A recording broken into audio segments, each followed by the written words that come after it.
इस समय पूरी दुनिया की निगाहें राम मंदिर के ऊपर टिका हुआ है। 22 जनवरी को राम मंदिर का उद्घाटन किया जाएगा। पूरी दुनिया की निगाहें 22 जनवरी के ऊपर टिका हुआ है। देश के हर नागरिक 22 जनवरी का इंतजार कर रहे हैं और कई वर्षों से इस पल का इंतजार कर रहे थे। 22 जनवरी को राम मंदिर का प्राण प्रतिष्ठा किया जाएगा। एक ओर भारत के कई लोग हैं जो खुश हैं, एक तबके के वे लोग हैं जो इससे नाराज भी हैं। देश के अंदर जो धर्माचार्य हैं, चार मठों के शंकराचार्य हैं, वे लोग काफ़ी नाराज हैं और अपनी ओर से कई प्रतिक्रियाएँ दे रहे हैं। उन्होंने बीबीसी से बात करते हुए कई बातें कही हैं, जिनमें से एक बात है कि ये एक धर्म का मामला है तो फिर प्रधानमंत्री मोदी क्यों जा रहे हैं? कई ऐसे तरह-तरह की बातें चल रही है। क्या कुछ कहा उन्होंने, आप इस बात को सुनिए। रससमेतानां परशत्वं न विद्यते चत्वारो वेद धर्मज्ञा परशत्रैविध्यमेव च। अधूरे मंदिर में प्रतिष्ठा कैसे हो सकती है? क्योंकि मंदिर की प्रतिष्ठा होती है। मूर्ति तो जीवात्मा है। जो हमारा शास्त्र है उस शास्त्र के अनुसार मूर्ति तो जीवात्मा है, प्राण है, लेकिन शरीर तो मंदिर है। तो जब अभी शरीर पूरा बना ही नहीं तो प्राण उसमें कैसे प्रतिष्ठित कर दोगे? एक आश्चर्य हो रहा है। हम एक पत्र भी अभी लिख रहे हैं, जो ट्रस्ट है उसके अध्यक्ष को अभी थोड़ी देर बाद भेजेंगे। ये समाचार आया है कि एक ट्रक में कोई मूर्ति लाई गई है और वो गर्भगृह में स्थापित की जाएगी। तो नमस्कार, एक बार फिर से आप देख रहे हैं DS4 न्यूज़। आज हमारे साथ परम पूजनीय, परम आदरणीय जगत गुरु शंकराचार्य स्वामी श्री अभिमुक्तेश्वरानंद महाराज जी मौजूद हैं, जिनसे आज हम बातचीत करेंगे। क्योंकि उनके बयान के बाद लगातार कुछ लोग जो हैं विरोध कर रहे हैं, कुछ ऐसे तबका भी जो है इनके बयानों का समर्थन कर रहे हैं। क्या ऐसी नौबत आन पड़ी कि जो है शंकराचार्य महाराज जी को भी जो है ऐसे बोलना पड़ रहा है और वो प्राण प्रतिष्ठा में नहीं जा रहे हैं? महाराज जी कैसे देख रहे हैं कि आप जिस तरीके से बोल रहे हैं कि आप नहीं जाएंगे दिव्यांग मंदिर के अंदर में, जैसे मैं सुन पा रहा था, क्या कारण है सर? दिव्यांग क्यों कह रहे हैं? देखिए, मंदिर जो है वो भगवान का श्री विग्रह होता है हमारे धर्मशास्त्रों की दृष्टि से। तो वो जब पूरा बनेगा तभी सकलांग होगा। अभी पूरा बना नहीं है, इसीलिए उसको हीनांग कहना पड़ रहा है। और आजकल जो प्रचलित शब्द है जिसमें आम लोग समझ सकते हैं वो दिव्यांग हो गया है। तो इसीलिए दिव्यांग शब्द का प्रयोग किया गया है, ताकि लोग समझ जाएं कि अभी पूरे अंग, मंदिर के पूरे अंग बने नहीं हैं। नागर शैली में बन रहा है ना। नागर शैली में आधार से लेकर के 8 अंग होते हैं मंदिर के। तो उसमें शिखर जो है, शिखर के ऊपर कलश, वो अंतिम अंग होता है। तो जब तक कलश न बन जाए तब तक हीनांग ही तो कहा जाएगा। आप जो सोमपुरा हैं, देखिए अभी तक आप लोग दुनिया भर की बात चलाते हैं। जो निर्माण करने वाले सोमपुरा हैं वो उनसे पूछिए ना कि क्या मंदिर बन गया? कितने अंग होते हैं मंदिर में? कितने अंग निर्मित हो गए हैं और कितने अंग अभी बाकी हैं? क्यों नहीं पूछते सोमपुरा से? वो स्थापित ही हैं, वहाँ की विश्वकर्मा है वो। तो वो बताएंगे वास्तु शास्त्र के बारे में। उनसे तो नहीं पूछ रहा है कोई चैनल वाला। महाराज जी, आज खबर चल रही है और कि जो है आज गर्भगृह के अंदर जो है आज रामलला स्थापित हो जाएंगे। आप कैसे देख रहे हैं? देखिए, हमको बड़ा आश्चर्य हो रहा है। हम एक पत्र भी अभी लिख रहे हैं, जो ट्रस्ट है उसके अध्यक्ष को अभी थोड़ी देर बाद भेजेंगे। ये समाचार आया है कि एक ट्रक में कोई मूर्ति लाई गई है और वो गर्भगृह में स्थापित की जाएगी। तो हमारा ये कहना है कि ये जो रामलला विराजमान है, मुकदमा तो इन्होंने लड़ा, जीत तो इनकी हुई, और धूप ताप टेंट में रह करके इन्होंने सहा। अब जब मंदिर बन गया तो कोई दूसरी मूर्ति आके बैठेगी, तो इन रामलला की उपेक्षा क्यों की जा रही है? रामलला विराजमान ने मुकदमा जीता है ना। रामलला विराजमान के लिए लोगों ने बलिदान किया है। तो ये समझ में नहीं आता है। इसलिए हम लोगों का कहना है, अनुरोध कर रहे हैं हम ट्रस्ट से कि रामलला विराजमान को ही मुख्य वेदी पर स्थापित किया जाए। बाकी कोई मूर्ति करना है तो उसमें हमें आपत्ति नहीं है, लेकिन मुख्य वेदी पर ये रामलला, इन्हीं से भावना जुड़ी हुई है वर्षों से। सब लोगों ने इनके लिए, जब इनको टेंट में बैठे देखते थे तब लोगों का मन पसीजता था कि देखो कैसा अन्याय हो रहा है, कैसा अत्याचार हो रहा है। इन्हीं की पूजा पुजारी जी बहुत लंबे समय से करते चले आ रहे हैं। तो आज जब इतना बड़ा इनके नाम पे मंदिर बन गया, इन्होंने मुकदमा जीत लिया, तो अब दूसरी कोई मूर्ति आकर के उनकी जगह ले ले, वो उन्हीं की जगह उन्हीं की रहनी चाहिए। महाराज जी, एक सवाल इस समय चल रहा है कि जो है अब मोदी जी जो है जजमानी नहीं करेंगे, कोई जो है मिश्रा जी हैं और उनकी वाइफ जी हैं वो करेंगी, तो क्या इसके बावजूद भी जो है आप लोग अभी भी नाराज हैं? भैया ये सब बिना मतलब के सवाल हैं। पहले कहाँ पत्र निकल गया था कि मोदी जी यजमानी करेंगे, और अब कहाँ निकल गया कि वो नहीं करेंगे। ये सब तो चीज़ें प्रोसेस में हैं, चलती रहती हैं। मोदी जी तो एक ही दिन आना था, ये जो उनका कार्यक्रम है वो 6-7 दिन का है, तो 7 दिन वो उनको, मोदी जी को कब कब ऐसा समाचार आया था कि 7 दिन वहीं रह करके मोदी जी काम करेंगे? वो तो एक ही दिन जाने वाले थे ना। तो इस तरह के प्रश्न कोई तात्पर्य नहीं रखते। अच्छा महाराज जी, क्या आपको लगता है कि प्रधानमंत्री मोदी जी को जो है जिस तरीके से राम मंदिर प्राण प्रतिष्ठा या फिर जो भी उद्घाटन है उनका करना ठीक रहेगा? भैया हम सब के, पूरे देश के प्रतिनिधि हैं वो। जब विदेश में जाता है, कौन आपके देश का प्रतिनिधित्व करता है? करते हैं ना। तो हमारे सबके प्रतिनिधि हैं, अगर वो करना चाहें तो क्या बाधा क्या है किसी को? हाँ, ये जरूर है कि अगर उनको करना होगा तो धर्मशास्त्र के नियमों, सब नियमों को मानते हुए करना होगा, मनमाना नहीं कर सकते। बस इतना ही तो बंधन है, अन्यथा वो तो प्रतिनिधि है ही है। कुछ करना चाहें तो क्या दिक्कत है, क्या है? प्रतिनिधि करें, लेकिन धर्मशास्त्र के नियमों की अवहेलना करते हुए ना करें, इतना ही तो कहना है। लेकिन कुछ गुरु जो हैं वो ये कह रहे हैं कि कोई धर्मशास्त्र के विरोध में नहीं हो रहा है, सब कुछ अच्छा हो रहा है, और जो है राम मंदिर जो है अधूरा है या नहीं है वो मायने नहीं रखता है। मायने रखता है कि पूजा पाठ और जो भी कार्य जो करना चाहिए था उससे विधि विधान से ही हो रहा है। भैया ये बात है कि हमने अपनी बात कह दी है, जो धर्मशास्त्र के सम्मत थी। कोई भी धर्मशास्त्री अभी तक हमारे सामने आप लोगों के चैनल के माध्यम से या सीधे आया नहीं है कि धर्मशास्त्र सम्मत सब कुछ हो रहा है। हमने एक ही प्रश्न उठाया, अधूरे मंदिर में प्रतिष्ठा कैसे हो सकती है? क्योंकि मंदिर की प्रतिष्ठा होती है, मूर्ति तो जीवात्मा है। जो हमारा शास्त्र है, उस शास्त्र के अनुसार मूर्ति तो जीवात्मा है, प्राण है, लेकिन शरीर तो मंदिर है। तो जब अभी शरीर पूरा बना ही नहीं तो प्राण उसमें कैसे प्रतिष्ठित कर दोगे? एक बात है। दूसरे, धर्मशास्त्र में कुछ नियम होते हैं, उसमें पहले स्थपति से क्या कहते हैं, हैंडओवर करा लिया जाता है। आज के शब्दों में अगर कहें कि स्थपति कार्य करेगा, करके वो फिर समर्पित करेगा कि अब मेरा काम हो गया, अब आप आगे का बढ़ाइए। फिर उसमें शुद्धियाँ होती हैं, क्योंकि कार्य करते समय बहुत सारी अशुद्धियाँ रहती हैं, तो वहाँ पर फिर पवित्रता के लिए 7 पुण्याह वाचन होते हैं। वो 7 पुण्याह वाचन होने के बाद फिर से अशुद्धि करोगे? कैसे करोगे? एक बार जब जो काम होना है वो हो जाए, उसके बाद तब वहाँ पर पवित्रता का वातावरण बनाया जाता है। उसके बाद जब मंदिर का उत्सर्ग होता है, भगवान के लिए उसका सार्वजनिक समर्पण किया जाता है, तो उसमें शिखर और कलश सहित, ध्वजा सहित मंदिर के समर्पण का नियम है। ये सब कहाँ से हो सकेगा? तो कोई धर्मशास्त्री तो आकर के धर्मशास्त्र के वचनों के अनुसार बता नहीं रहा है, केवल ये कहते हैं सब विधि विधान से हो रहा है। अरे भैया, तो वो बता दो ना। हम तो अपनी बात कह रहे हैं कि हीनांग मंदिर में प्रतिष्ठा नहीं हो सकती है।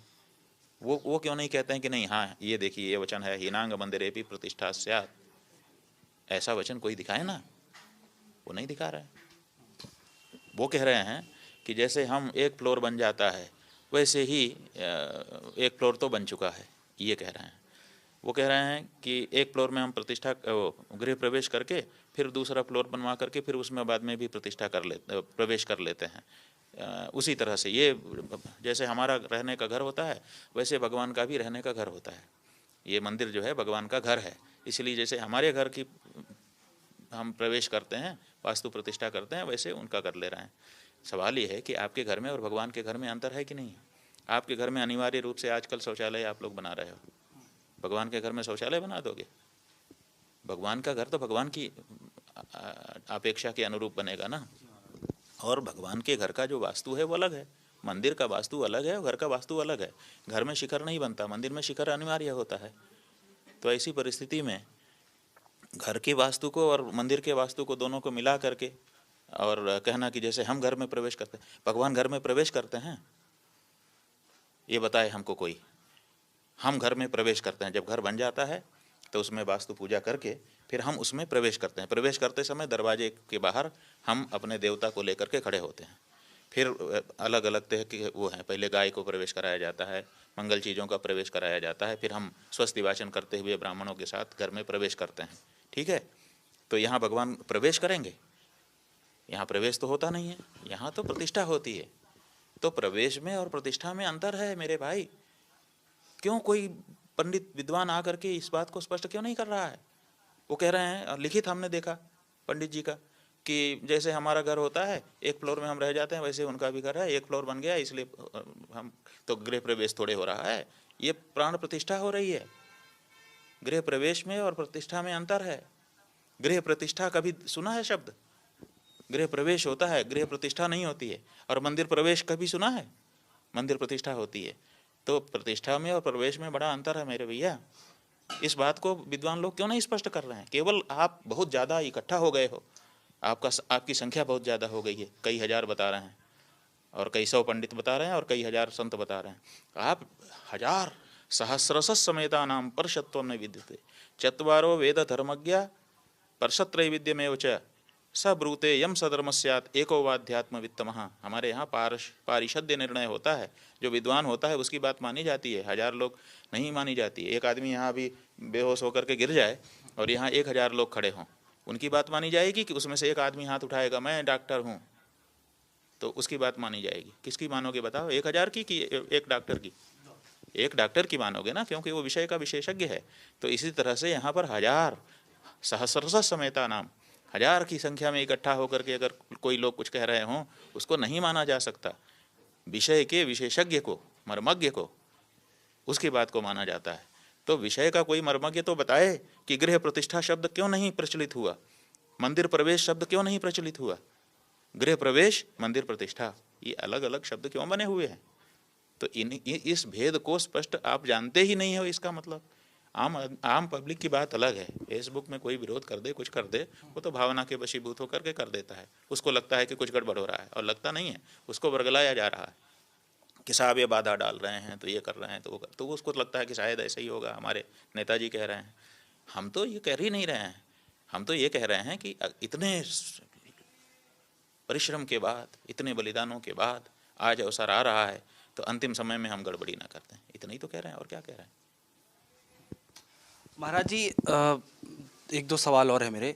छोटा सा सर सवाल ये है कि जब विपक्षी पार्टियों ने, चाहे जो भी है, उन लोगों ने अगर ठुकरा दिया न्योते को और साफ तौर पे कहा गया कि ये धर्म विरोधी हैं, सनातन विरोधी हैं, और जिस तरीके से महाराज जी आप कह रहे हैं कि जो है पूरा अभी निर्माण नहीं हुआ है, तो क्या ये भी चलने लग जाएगा एक समय पे कि जो है? अरे भैया, ये सब आप लोगों का मामला है।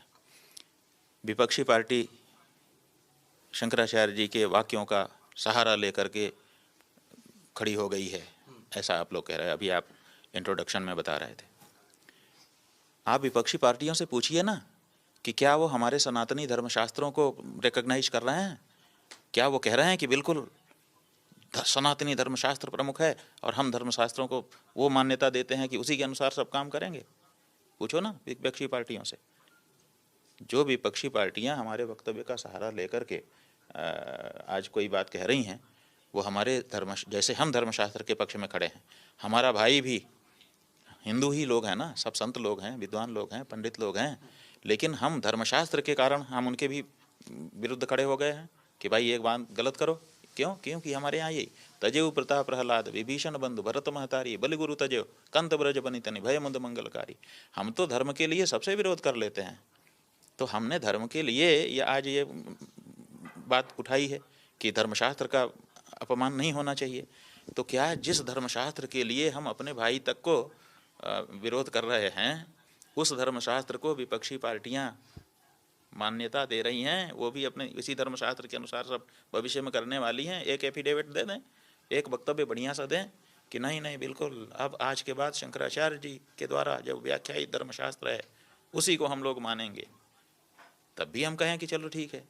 तो उनसे आप लोग पूछते नहीं हो, वो तो अपना जो लाभ लेना ले ही रहे हैं। अगर लाभ लेना है तो आप लाभ ऐसे नहीं है कि आधा तीतर आटा बड़ेर, आधा हम खा लें और आधा बीज के लिए रख दें, ऐसा नहीं हो सकता।